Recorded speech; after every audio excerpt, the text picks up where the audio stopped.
talk about this truck you got out here. What's going on with it? Yeah. I got 4 Resilient Sound Platinum 18s on 2 Teramps base 8Ks, wired to 1 a piece. So each pair of 18s has 1 8K.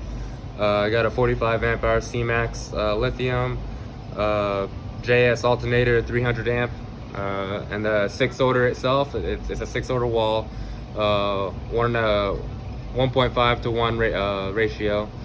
Rear's tuned to 23, front's tuned to 43 and a half. That's pretty much it. Okay, so the last time you was up here, what was going on with it then? I was Because just- it wasn't at its full potential then. Yeah, I just only had 1 8K in, wired at 2 ohms. So clamping it, I was only clamping about 1200 watts after rise. So each sub was seeing about 300 watts. Now I imagine each sub should be seeing around 1500 watts RMS. Yeah, roughly around 1500 watts RMS.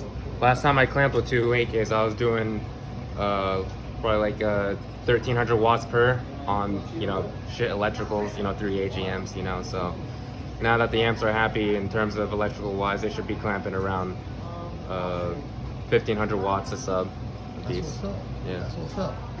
And I got another question for you. What you know about that dude on your shirt right there? Ice Cube? Yeah, what you know about that? So you a jit. What you know about Q? I know a little bit about him. A know little about bit. Q? Just a little bit, not too much. Oh. I'm a jit. Okay. Well, we gonna let it slide this time. That's that dude though. Yeah. Yeah. Everybody knows that. Yeah.